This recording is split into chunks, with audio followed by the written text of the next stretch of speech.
Back a long time ago, I was filling up a house, a fairly empty house at that, with furniture that I made. I was certainly not making it with any speed, but it was a very interesting thing to do. Early on, I was quite interested in the shaker style. In the 1970s to the mid-80s, that was the predominant style that I would make. And then I got a little interested in something more complicated. I really wanted to do some sort of a tapered Sheraton style. And this first example was what I came up with in 1987. I made two of them for our living room.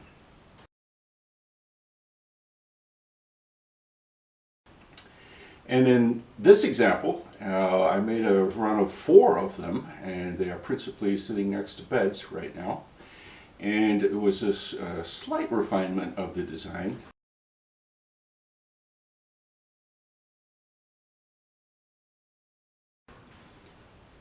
But in fact, I'm fairly proud of both of these design tables. I'm going to show you how to make a jig to make octagonal legs.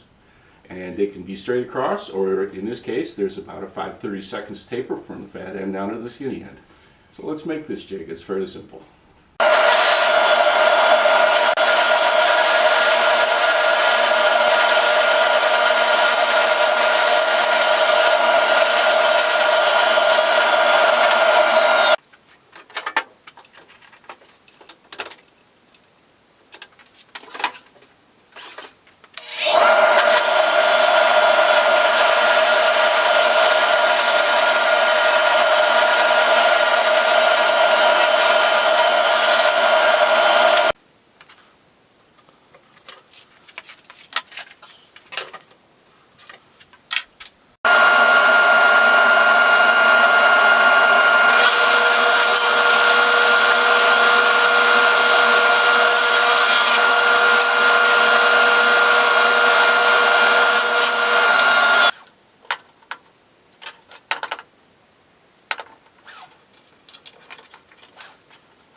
This is going to be the indexing wheel, and it's a little easier to set this up well, before it's in a circle form, but this is going to allow for making 8-sided table legs.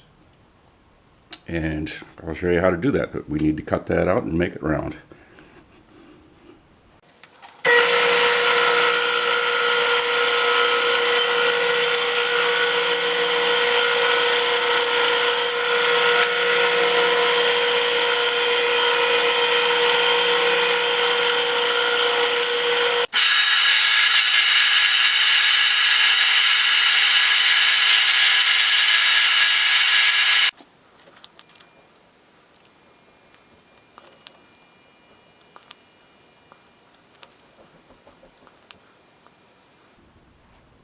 .5/16 threaded rod. Need a point on there.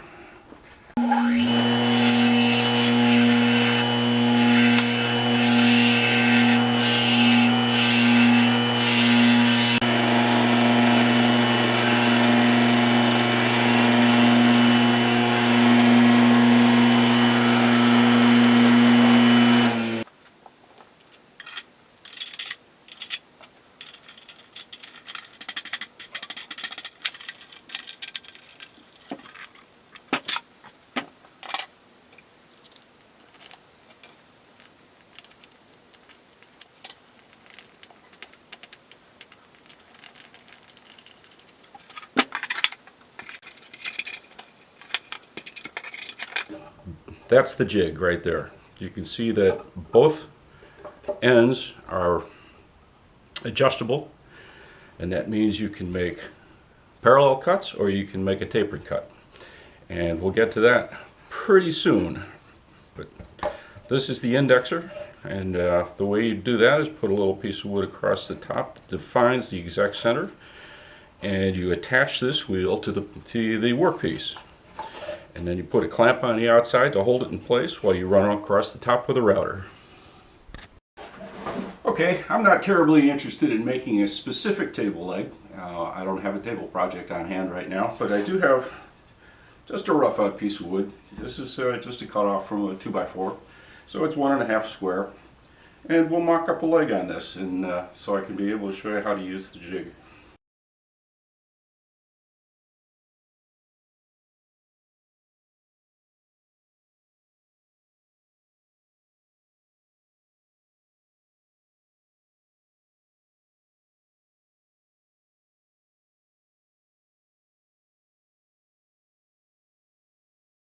Now this part is fairly important. I'm going to put the indexing plate, and it has to attach onto the headstock.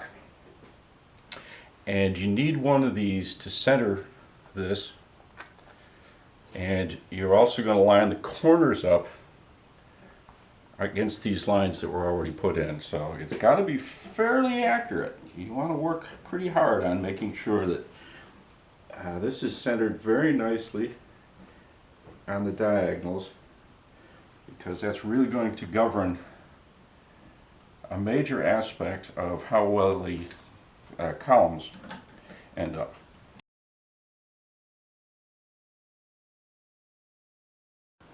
And it looks like I'm going to have to do this again because I missed the diagonals.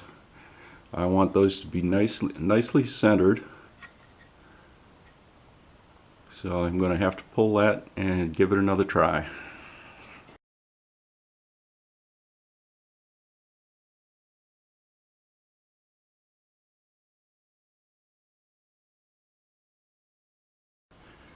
I think we did a little better on that one. Okay, now here's the setup. The foot is going to go down, and down at this end. And the way I've got this set up, there's about a 1/16 of an inch difference between the height of this point and this point. So that is supposed to be the higher point by about a 1/16 of an inch. So it's going to have a very gradual change from being a little fatter here to being a little skinnier down there. The very first time I used this particular setup, I way overdid it, and I had a nice fat thing down here, and it went down to about 3/8 of an inch down there, and it looked just terrible. So this tail piece just slides forward, grabs a hold, and here's my centering block. And you can see that that's the exact center in between these 2 feet, and it's going to go right there.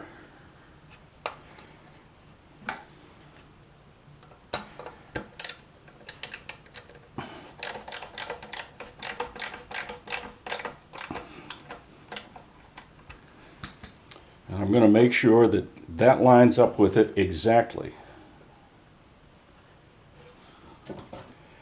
And I'm going to put the clamp on right across the wheel.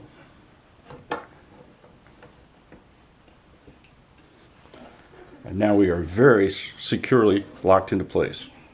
And I see that I've forgotten one thing.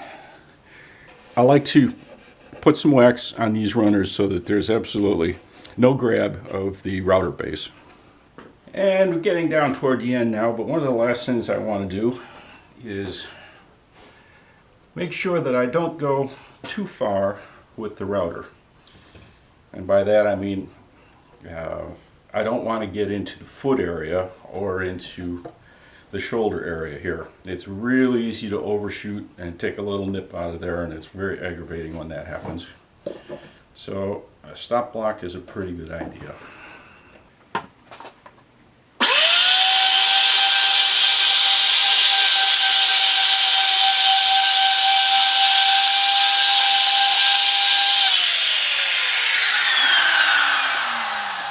Now we'll press it.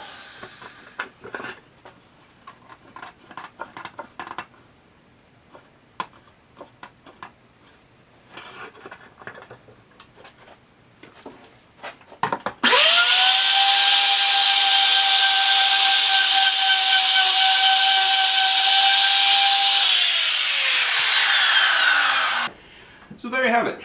You can make up that leg in a fairly short period of time. It depends on how much effort you want to put into the quality of the workmanship. But it's pretty easy to make up the jig for it. You can see all the pieces. It's got just really 3 pieces to the body. It's got an end piece that's fixed in place. It's got a movable end. It's got an indexing wheel, a centering piece, and stop blocks. That's all there is to it. You set the height of the pins, and away you go. If you like what you see, come on back. I've got more.